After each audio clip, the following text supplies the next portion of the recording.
Principal Director, Dr. Ramakrishnan Raman, Vice Chancellor, friends. Let me say what a great pleasure it is to be back in Symbiosis.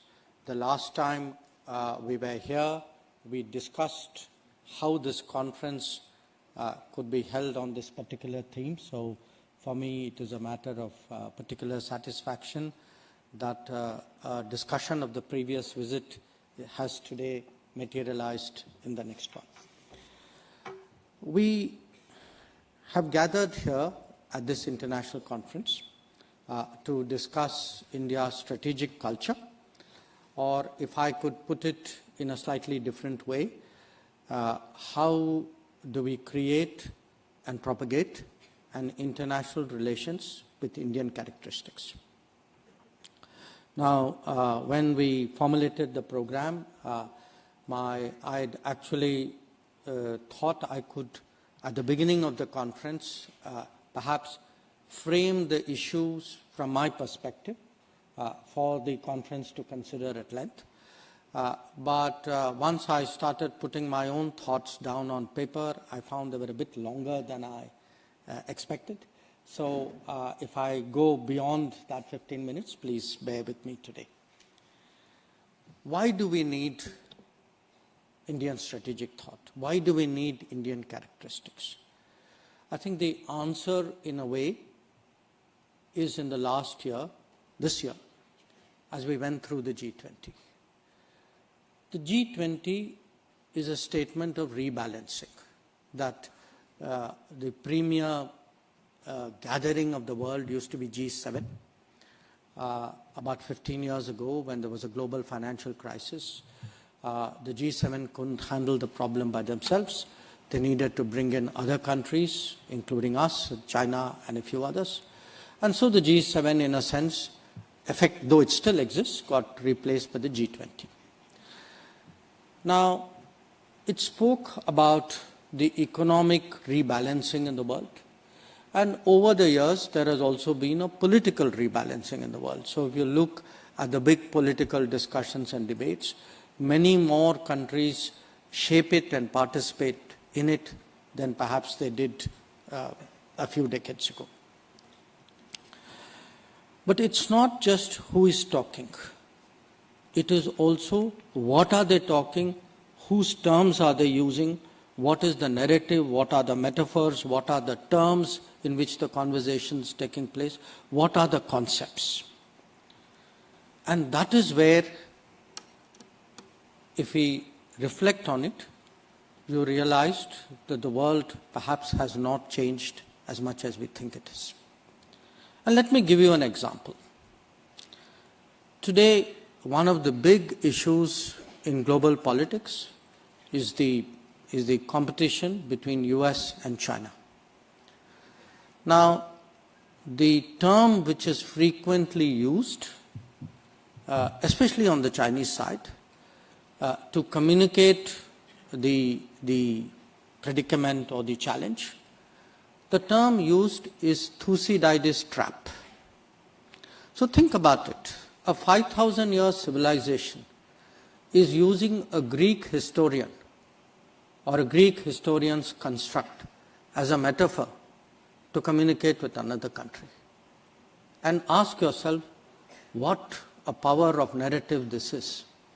That though we still think in terms of today the West not being as dominant as it is, to communicate our basic views and concerns, we still fall back on a terminology which is so deeply Western. Now, I use that as an example, but in our everyday lives, we use Pyrrhic victory, we use Gordian knot, we use Trojan horse. We have actually, these are not just used, they have been universalized in a way. So I emphasize this because today these words, these concepts, these metaphors, this is really what power is about. So the economics may have shifted, the politics may be shifting, but if the culture doesn't move alongside these shifts, then those shifts will always remain incomplete or mitigated in different ways. So again, let me share with you a different set of examples to illustrate the power of the narrative.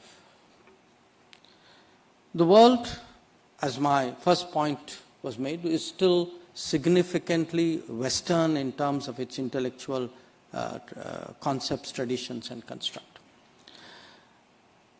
And when we say Western, a large part of it is actually British, because in the last 250 years, among the Western powers, actually the British, in many ways, purely in some way derived from the fact that they were the most extensive empire, they have actually shaped the great debates and the conversations. Now, interestingly, if you look at the way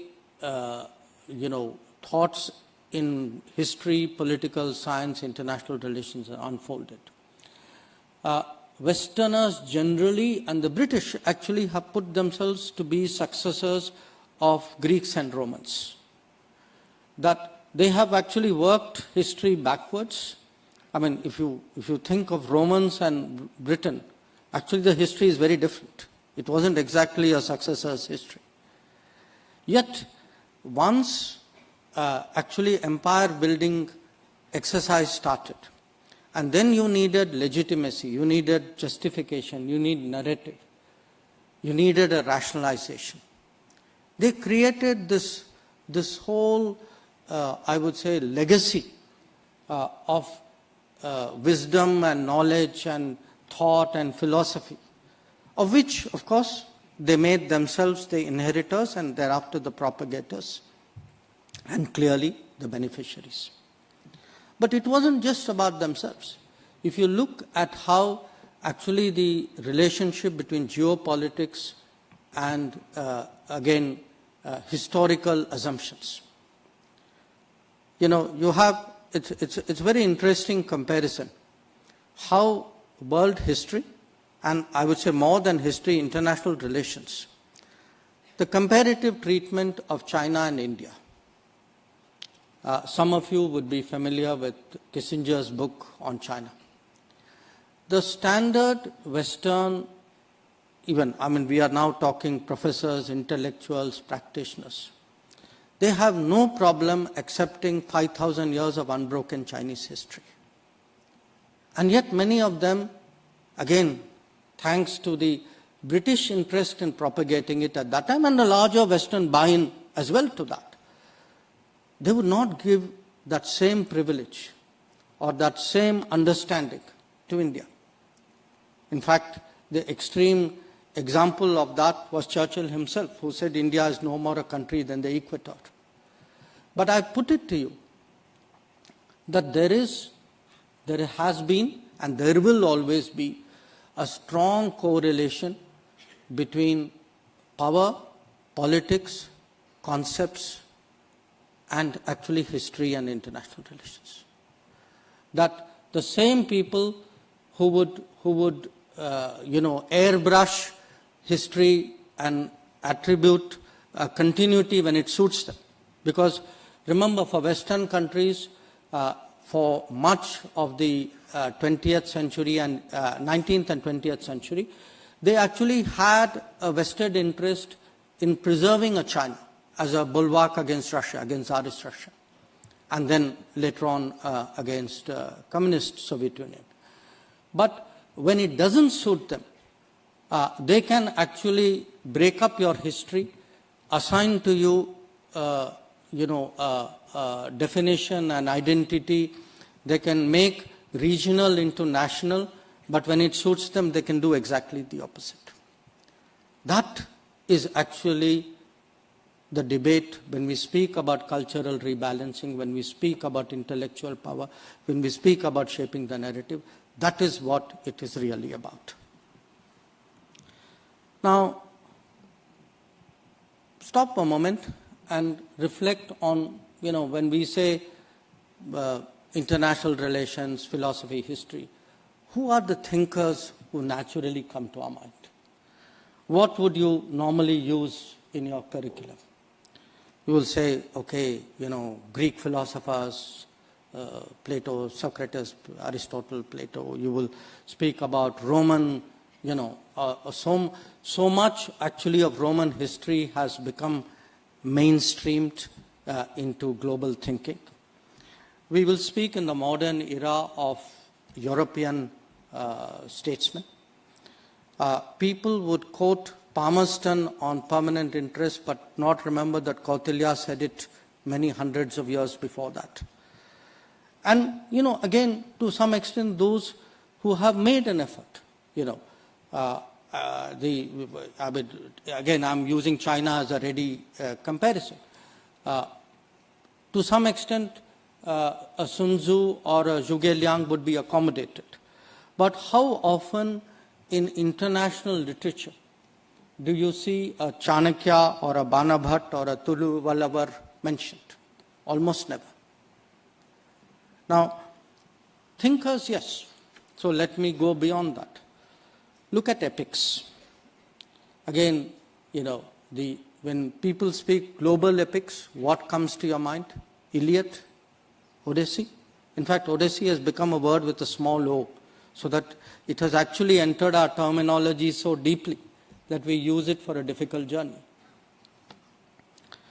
When we think of statecraft, Machiavelli and Prince, more modern era, Clausewitz on war.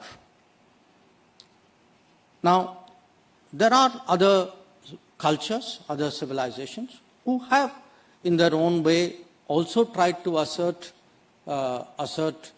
their history and legacy. I refer to China, Art of War, or Three Kingdoms. The Japanese, for example, have this very great epic called Heike Monogatari, but it has largely stayed very regional, in part because the Japanese themselves have not developed such a strong external narrative.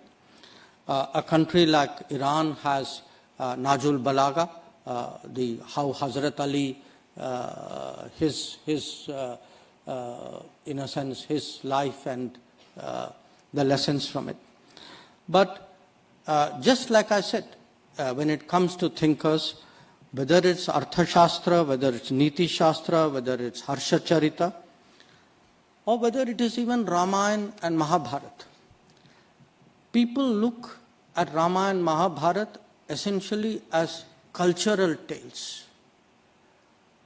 It is not often that in the world of IR, we think of them as strategic expressions or actually examples of statecraft. And this is something I will dwell upon in a little more detail later on.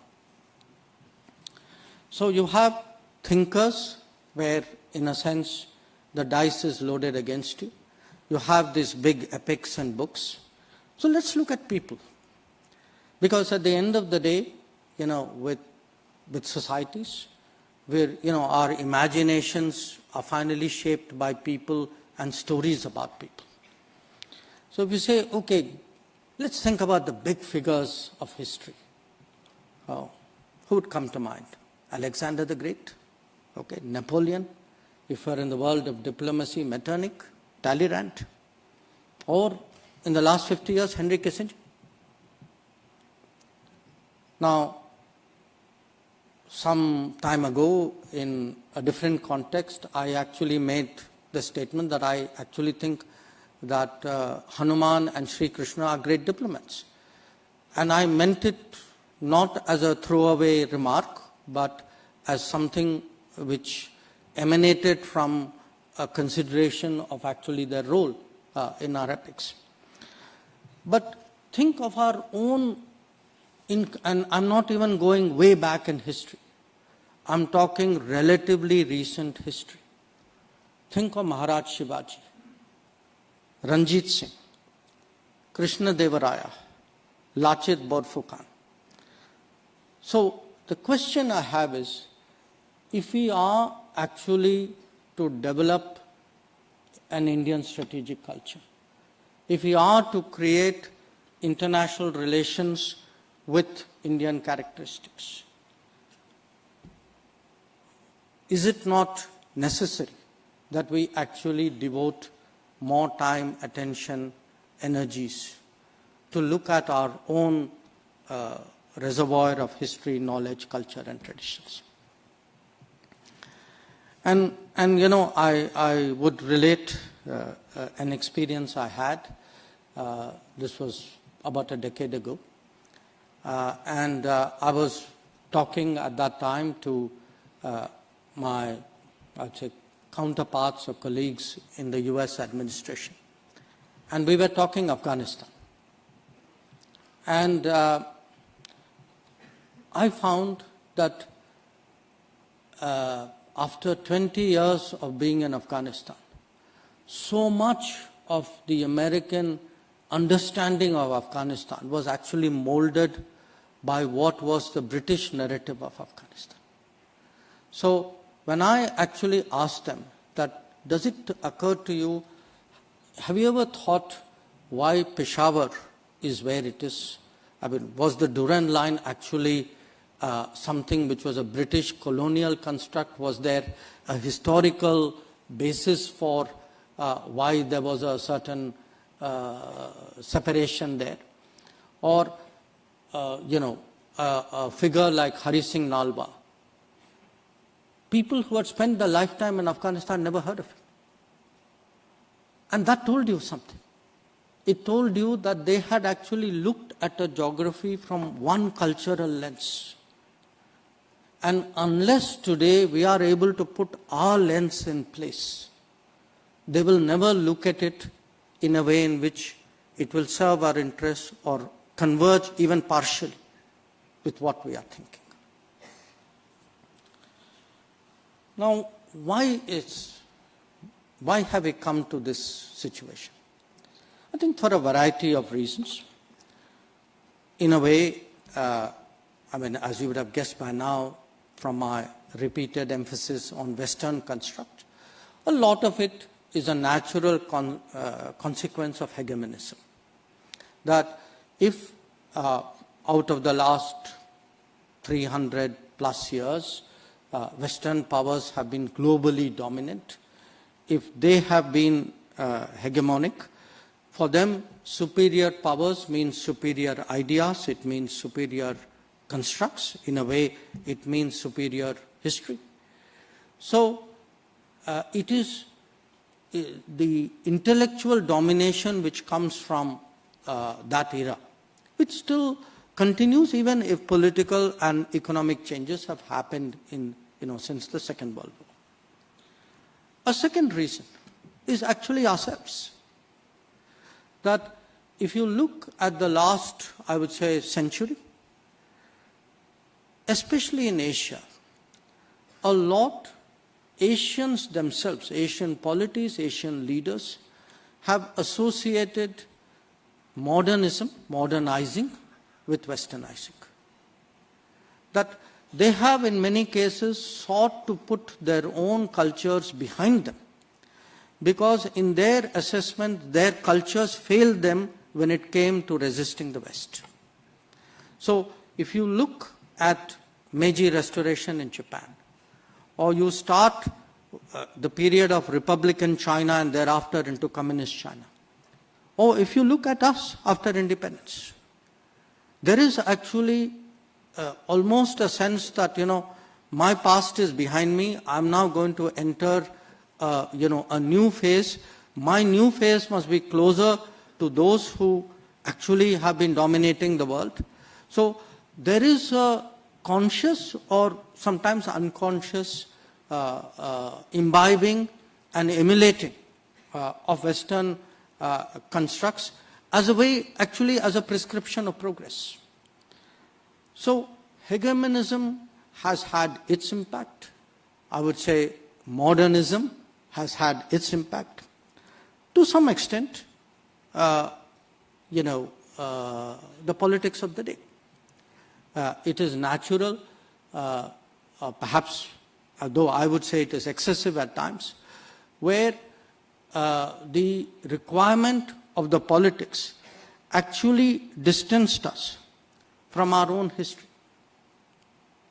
That let us take, India post-independence. The belief really was that, our foreign policy largely emanated from the thinking of our first Prime Minister. And that, in fact, the first Prime Minister himself in interviews, Pandit Nehru has said that a lot of our foreign policy actually is the thinking of the Indian National Congress. Now, he's partially right, but he's partially not. Because there were many other players, many other factors, many other forces, which actually also shaped our thinking. And by the way, shaped the thinking of the world about us. So, it was, if I were to say today, if one takes the totality of, if we put politics for a moment aside, re-examine our own near past with a much more objective and, I would say, dispassionate view, you will see that, our record is much more complex. Our thinking is much more nuanced. The forces at work are much more diverse than what often we are led to believe, including in our textbooks. So let me give you a few examples. We think in terms of, who opposed colonialism. Broadly in our minds, there is the 1857 revolt, and then there's the national movement. In reality, actually, there was prolonged regional, local resistance which expressed itself in many, many ways. So, if we have a history which does not give Birsa Munda its due or Alluri Sitarama Raju in Andhra their due, if we keep it as a centralized narrative, I think in many ways we ourselves are not recognizing the fullness of forces within India. Or apart from the national movement, there's a very interesting book. I don't know if Sanjeev Sanyal is here. He's just brought out a book called The Revolutionaries, about people who actually put pressure on the British system in other ways. Now, we could argue how effective it was, but the fact was it was there. It was real. It had an impact actually internationally. That these were people who took the Indian cause both into East Asia, Southeast Asia, who took it into Germany, and later on, in fact, the INA, the Netaji phase actually built on a legacy which, foundation which many of these people laid. Or even two figures, very obvious examples. Every one of us in the room recognizes them. Swami Vivekananda and Gurudev Rabindranath Tagore. We think of them as a philosopher and as a great, talented writer, artist, cultural figure. But they were very powerful agents of international perception about India. That they took our cause out, they shaped the world's thinking about us as well. So in a way, they were unconscious diplomats of their era. Or I would even say at that time, many of the Maharajas of India. Because again, we have all been conditioned to think of the Maharajas as largely retrogressive people. Because it fitted the politics of the day after 1947 that they be so portrayed. But the reality, and there is a lot of literature and other evidence to back it up, that you actually had very progressive Maharajas, many of whom actually tried to create as much space for themselves and for their kingdoms and their people from British rule as possible. So it wasn't that actually the princely states were necessarily the backward parts of India. In many cases, a lot of the advancement of India, including industrialization in India, actually took place in princely states. So I point this to you, and in fact, another account which comes to my mind is Rahul Sagar's recent book, that the 19th century origins of nationalism in India. So when we think, in fact, of our own history, of what are we about, how have we got to where we are, what are the forces which drove us, I think it's important today to look at all of this, if necessary, with fresh eyes, with an open mind, revisit history, and then really see how do we use the totality of what we have before us as a way of engaging the world. Now, in a way, I've spoken of history. Let me move to slightly more contemporary period. Let's look even at our foreign policy record. You know, it would be very rare to read an account of our foreign policy which is truly critical.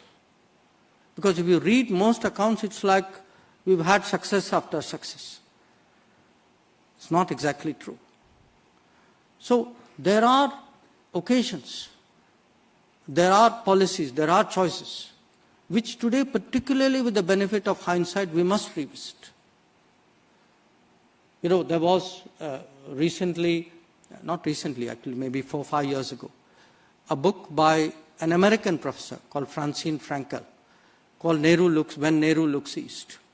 It examines a set of decisions and then comments on, on those decisions, I mean, obviously with the benefit of subsequent events in mind, but not entirely so.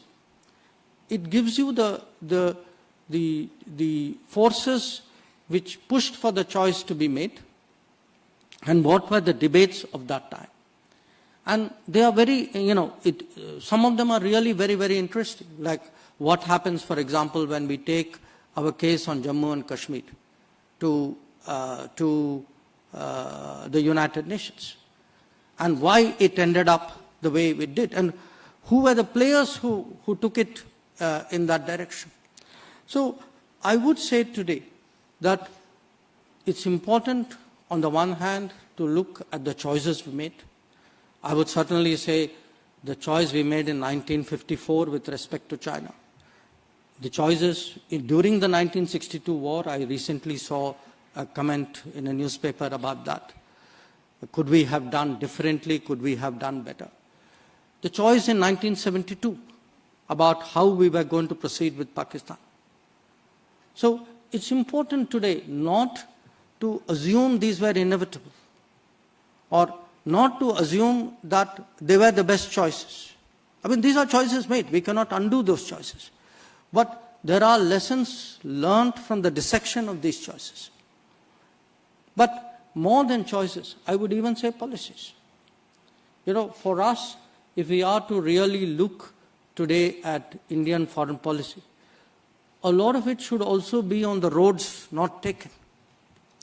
That if one were to look today at someone like Dr. Shama Prasad Mukherjee, I mean, it's interesting. The critics of Indian foreign policy often were real-time critics. This is not a case of looking back after 20, 30 years and saying you got the decision right because I have the benefit of 20 years of events thereafter. At that time, when events were happening, there were people who put alternatives on the table.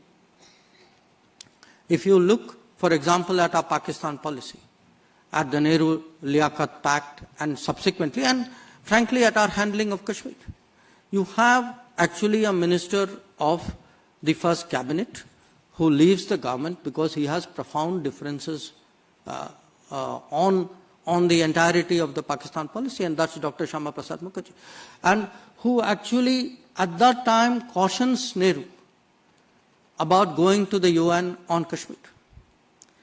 A second case is Sardar Patel himself. There is this very famous exchange of views he has had with Pandit Nehru on China, that where he has given a strategic assessment of China, and Nehru, in a way, doesn't respond directly to him, but he does respond, who puts an alternative strategic assessment. So now, come 1962, many people would have said, oh, maybe Patel got it better. But Patel wrote this not in 1962, he wrote it in 1950. So it was not that the options and the thought processes were not there. Or today when I was looking at that film before we came in, and I thought of, in the center dedicated to Dr. Ambedkar. Dr. Ambedkar actually has spoken at some length and written at some length about the reasons, when he quit the cabinet as well. A lot of them had to do with domestic policy. But interestingly, one of them had to do with foreign policy, which is he differed profoundly with the way in which the government of the day was handling the United States. That he felt that we were unnecessarily getting into problems with the United States, actually by taking up the cause of China. So we were putting, this is not exactly the phrase he uses, but essentially he implies that we are putting China's interests ahead of India's interests when it comes to dealing with the United States. Or even if one looks at non-alignment, that non-alignment was meant as a statement of independence and a way of creating our space. But the fact is that at some stage, it became like being at the center for the sake of being at the center. That itself became the end objective. So when our national interests sometimes warranted leaning on one side or cutting a deal, we were hesitant to do so. So the tactics, in a sense, became strategy, and that clouded our vision.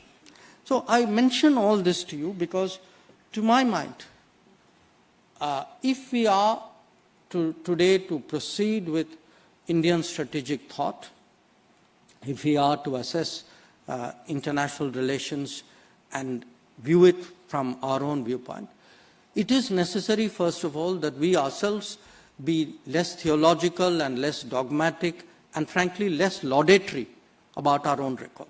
That we need to examine our own record with a much more critical eye.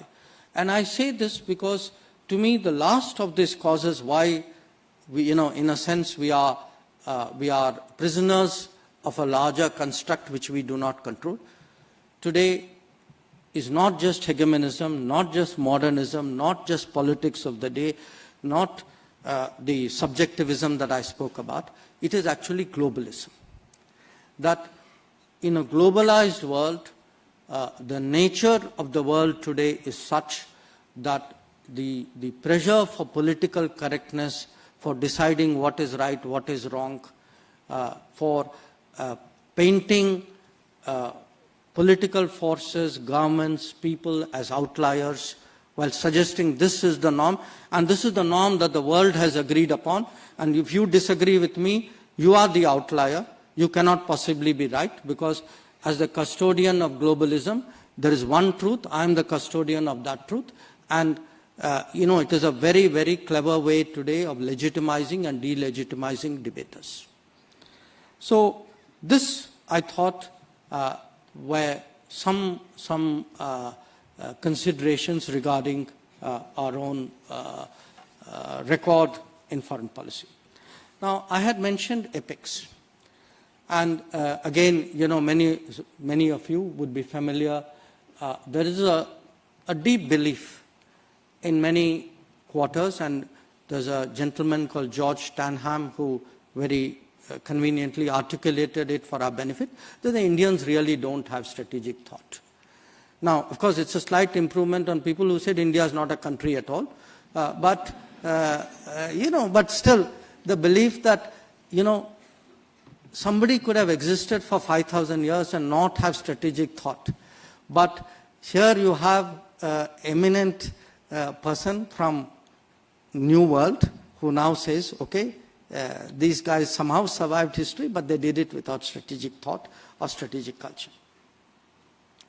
So, some years ago, at actually the encouragement of one of our former foreign secretaries, a gentleman called Maharaj Kishan Raskotra, I spoke about how, to my mind, the Mahabharata was a distillation of strategic concepts, and that it is in the Indian culture often, because it's a predominantly oral culture. There is a lot out there. It may not be as explicitly brought out as, let us say, the Western culture would tend to do, but nevertheless, those deep concepts and those practices are very much there. And that eventually ended up as a chapter in the book that I brought out in 2020. Now, among the I would say the principles or thoughts of international relations which I found in the Mahabharata were obviously the dilemma of choices and the collateral damage which accompanies every choice, the constraints on competition. In the Mahabharata, these are largely emotional or social constraints or ethical constraints. Today, they can often be economic or technology constraints. The importance of strategic patience, to know when to do something or not to do something. And the example I've cited is Lord Krishna's forbearance in regard to Shishupal. Or how to assess power. The choice, the dilemma, which actually the non-dilemma which Arjun faced, which was to choose Krishna or his army. And he knew which one to choose. Duryodhan didn't. Or the idea of balance of power. That when the Pandavas were taking out Jarasandh, they actually calculated what the consequences of it would be to weaken his allies, so that then the successful crowning of Yudhishthira as emperor could take place.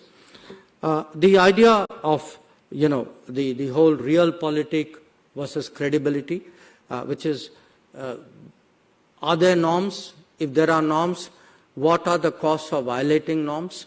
And of course, Yudhishthira's own credibility and dilemma is the sharpest of those examples. But the fact is, if you don't have a good reputation, then it's difficult to even make exceptions. So my conclusion was that reputation actually has a value even in the world of realpolitik. Or the problems of single-minded adversaries. That if you have an adversary, a neighbor, for instance, who is single-minded about damaging you, it is a genuine problem. And Arjun's own, one of the reasons he's diverted away and Abhimanyu has to go in his place is largely because he's challenged by Shusharma and the Trigats to combat, and he cannot refuse them, and they go after him single-mindedly because they have an old grudge. Or indeed, the dilemmas of hedging, or I would say non-alignment. The fact you have a few kings who stayed out of the fight, or those who made up their minds in a very unsatisfactory way. So you had Rukma who stayed out, Balram who stayed out, or Shalya who ended up on the wrong side in a way, he was deceived into it. Or actually, if you look at it, the very thought, I would say the reality of the Pandavas who are actually disadvantaged. That if you see the Kaurav-Pandav balance, it is 11-7 in favor of the Kauravas. And yet actually the lesser force is able to defeat the larger force, and there are reasons for it. So at that time I had sought to distill from that something which is applicable in a more modern and contemporary way. That it is not just a nice tale to be read. There are actually practical lessons for analysts and practitioners of international relations to draw from that. Now, at some point, somebody kind of asked me whether the logic would hold true for the Ramayana as well. And think about it, because when we speak today of creating narratives, of having, our constructs, our analogies, our hero figures, our situations. Ramayana is actually about an expeditionary force and about creating a coalition and about managing a coalition. And it is underpinned by regime change. The regime of Vali is changed to the regime of Sugriv. So how much more contemporary can it get? Or if you look at it, Lord Ram is actually the rising power. And he is trying to uphold a rules-based order. And he is doing it in a very turbulent and unpredictable world, which is full of Rakshasas who are disturbing, who are creating regional problems in a way. And he really, in pursuance of a duty to global commons, actually has to go into different situations and try to bring about global good. And if you see, as I said, the examples of diplomats, Hanuman is one, but Angad is one. Even his mother Tara is one. Or if you look, you speak of a Thucydides trap. If you look in terms of parity of contestants, you have between the entrenched Rishi, Vashisht, and the rising Rishi, Vishwamitra, a very fierce competition for parity and for acknowledgement of parity. So there is, or if you look even at Ravana's own predicament, Ravana's quest is for total security. But in the quest for total security, he has secured himself against everybody except the one force he thinks is too weak to damage. And those are the humans. So the concepts are there. If we looked at it with the right view, around us, in our own culture. Today, we talk about how, bad bets, let us say, which the United States made strategically in the last 30, 40 years, which have allowed counter forces to come up. Look at the boons which King Dashrath has granted his wife. And the fact that he has actually allowed a certain vulnerability to be used against him. So I put to you the proposition that once we decide that we have a desire, an ability to create a certain account, as I said, put forward a narrative, look for analogies and examples. We can find them. They are all around us. It's just we are not necessarily aware to these possibilities. So how do we actually today, as India, create this narrative? One part of it is what I'm telling you, but there's a practical part to it as well. So because it's not at the end of the day a debate, it is also a diplomacy, it is a negotiation, there are transactions. So we do this in a variety of ways. One by putting India as a source of initiatives. If you look at the last decade, you've had the International Solar Alliance, you've had the Coalition for Disaster Resilient Infrastructure. Recently, we had the International Day of Yoga. I cannot, I must tell you, you have no idea how powerful the propagation of yoga has been in terms of enhancing and penetrating our branding in global society. Today, the propagation, the idea of International Year of Millets, that people are upholding the cause of the millets, I can tell you, goes down very, very well in the global south, especially in Africa, which is historically a millet-eating society, except that millets got like intellectual hegemonism. When it came to grain hegemonism, millets got driven out by wheat.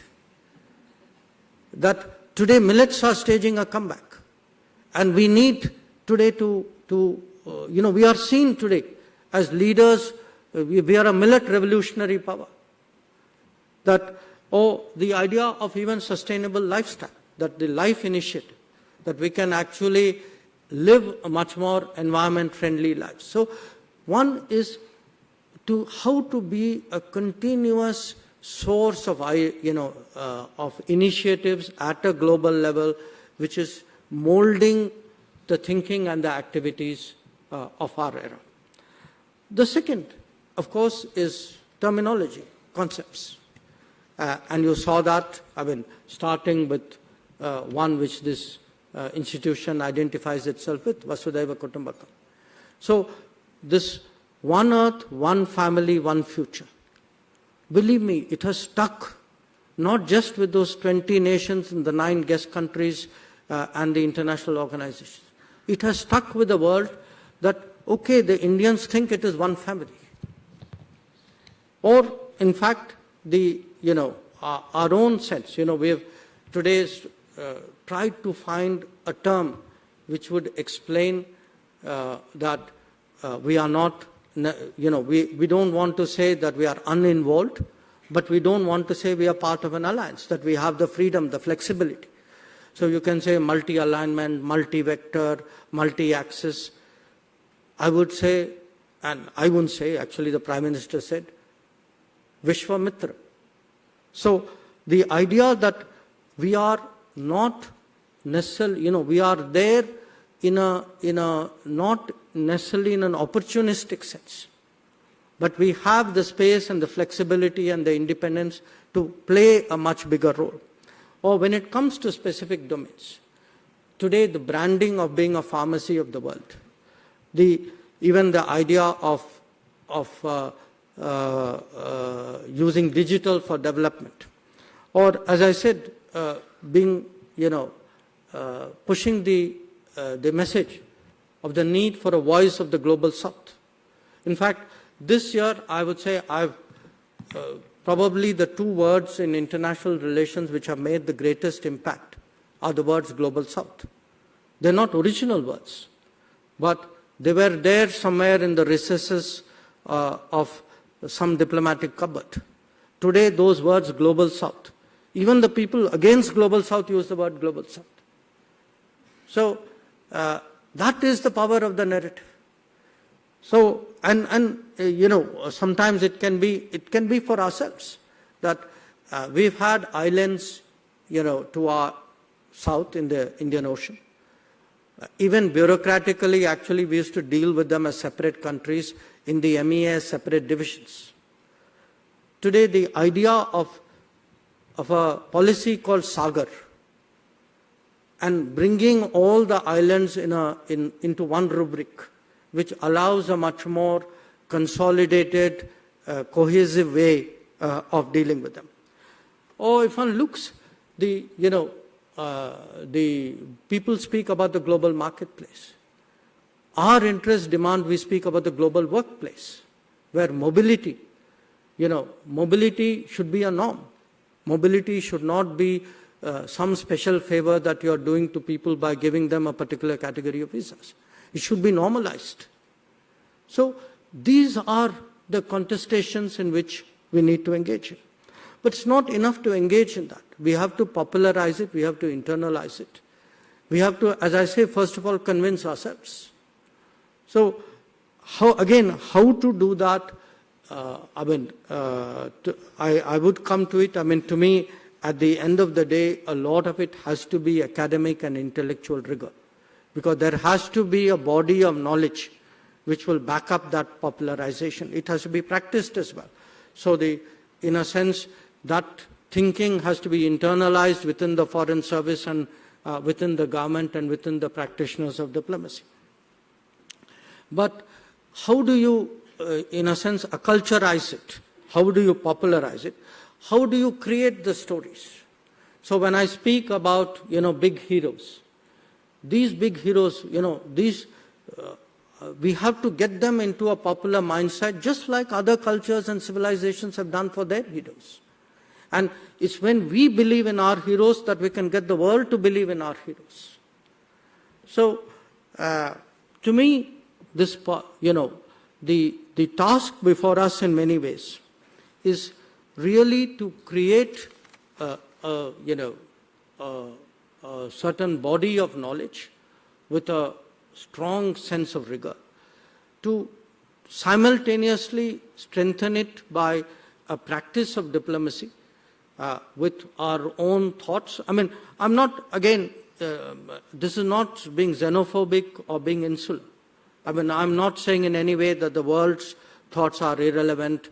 I'm looking actually for being more global, but going there on the global stage with cards in my hands, not playing on other people's, not playing, as they say, away games all the time. I want to play games at home too, and games at home too on my terms, or at least partially on my terms, on my concepts, on my narratives. So how do we popularize? How do we acculturize? How do we project? What are the stories we tell? And it's important here that we harmonize, because all of this, anybody looking at it would say, yes, this is very nationalistic. And it is. But nationalism and internationalism are not necessarily contradictory. Vasudhaiva Kutumbakam is proof of that. It may be contradictory in the Western, in a Western intellectual, in many Western countries, in fact, the word nationalist is a very pejorative word.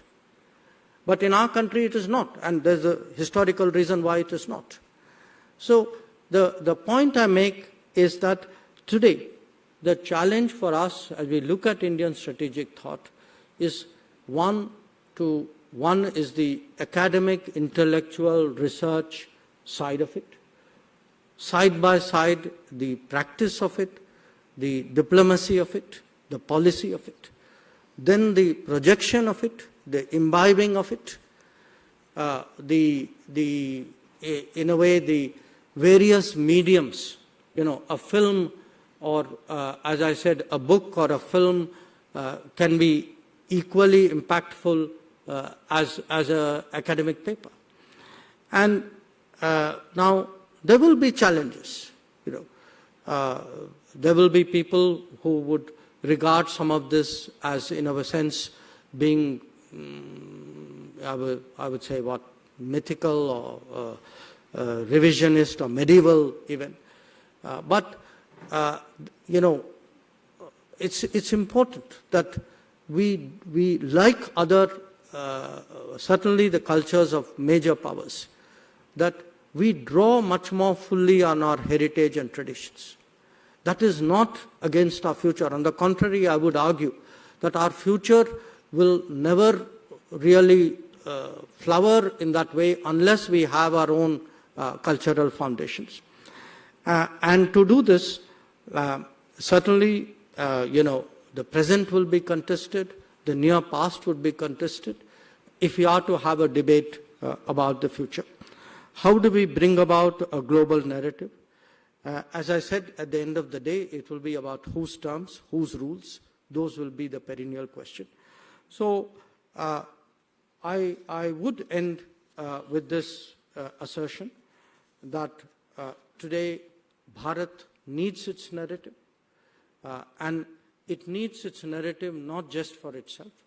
If we are to be one of the voices of the global South, if rebalancing is really to get more traction, if we are to see a world in the next 50 years which is significantly different from the world of the last 50 years, then it's important that we address not just the economics and the politics and the technology of that world, all of which are hugely critical, but side by side look at the cultural history, traditions, political science, and international relations.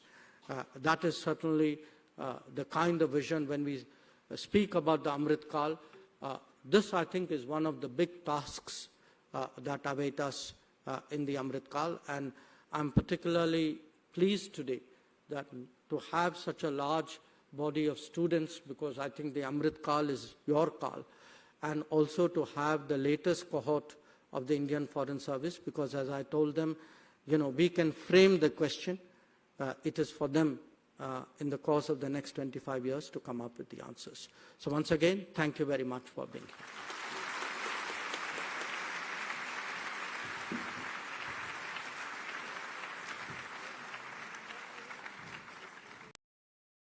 Yarav Dekar, Pro-Chancellor and Principal Director, Dr. Ramakrishnan Raman, Vice-Chancellor.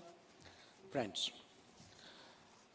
let me say what a great pleasure it is to be back in Symbiosis. The last time we were here, we discussed how this conference could be held on this particular theme. So for me, it is a matter of particular satisfaction that a discussion of the previous visit has today materialized in the next one. We have gathered here at this international conference to discuss India's strategic culture, or if I could put it in a slightly different way, how do we create and propagate an international relations with Indian characteristics. Now, when we formulated the program, I'd actually thought I could, at the beginning of the conference, perhaps frame the issues from my perspective for the conference to consider at length. But once I started putting my own thoughts down on paper, I found they were a bit longer than I expected. So if I go beyond that 15 minutes, please bear with me today. Why do we need Indian strategic thought? Why do we need Indian characteristics? I think the answer, in a way, is in the last year, this year, as we went through the G20. The G20 is a statement of rebalancing, that the premier gathering of the world used to be G7. About 15 years ago, when there was a global financial crisis, the G7 couldn't handle the problem by themselves. They needed to bring in other countries, including us, China, and a few others.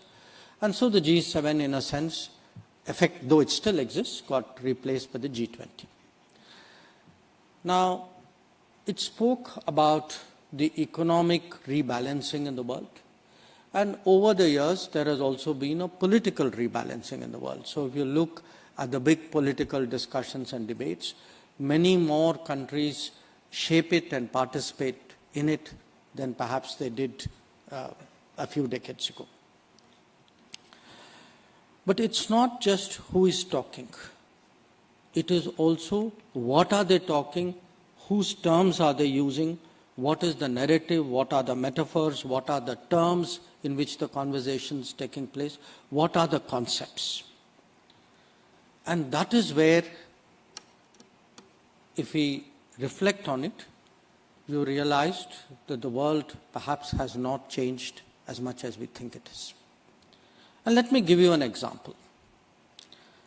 Today, one of the big issues in global politics is the competition between US and China.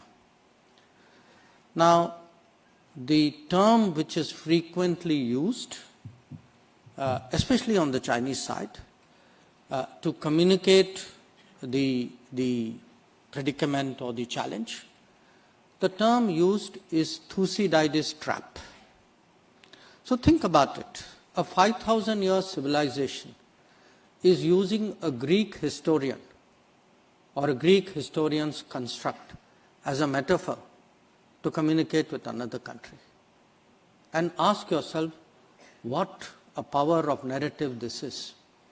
That though we still think in terms of today the West not being as dominant as it is, to communicate our basic views and concerns, we still fall back on a terminology which is so deeply Western. Now, I use that as an example, but in our everyday lives, we use Pyrrhic victory, we use Gordian knot, we use Trojan horse. We have actually, these are not just used, they have been universalized in a way. So I emphasize this because today these words, these concepts, these metaphors, this is really what power is about.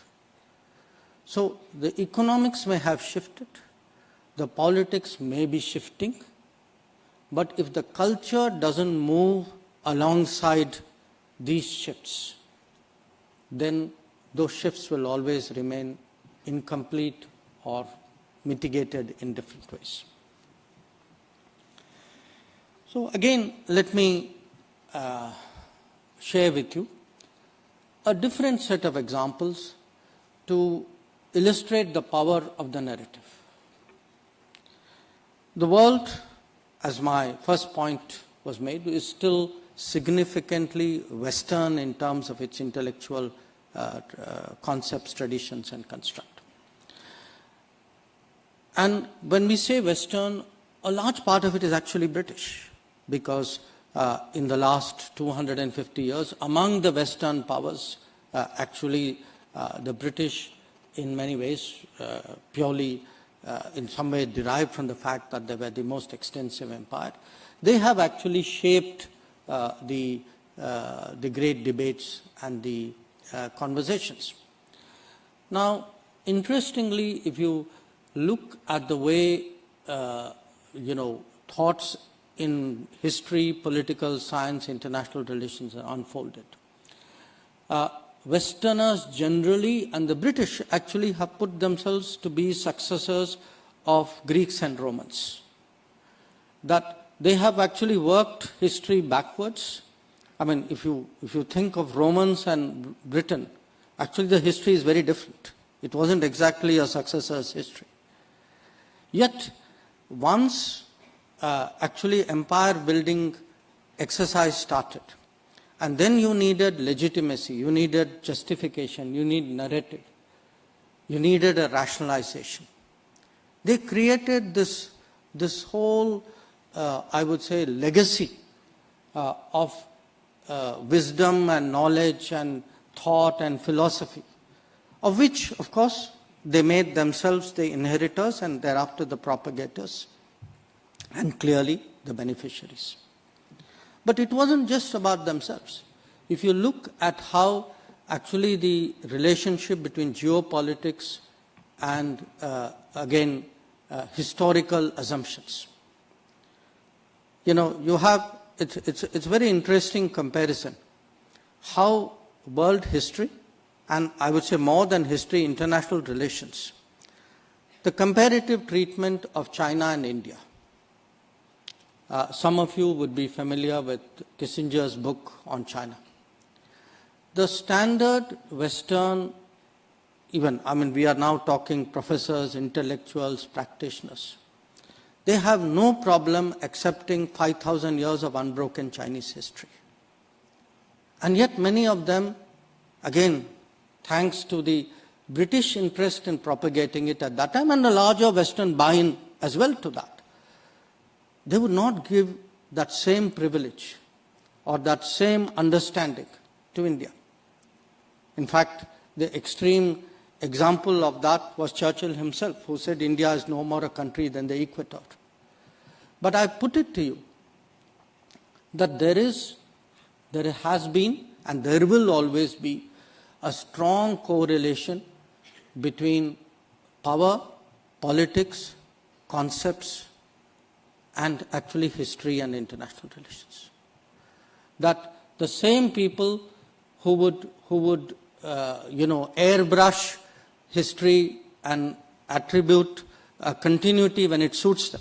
Because remember, for Western countries, for much of the 20th century and 19th and 20th century, they actually had a vested interest in preserving a China as a bulwark against Russia, against Tsarist Russia, and then later on against communist Soviet Union.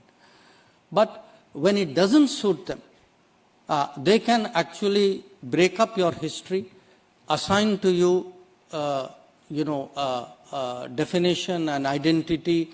They can make regional into national, but when it suits them, they can do exactly the opposite. That is actually the debate, when we speak about cultural rebalancing, when we speak about intellectual power, when we speak about shaping the narrative, that is what it is really about. Now, stop for a moment and reflect on, when we say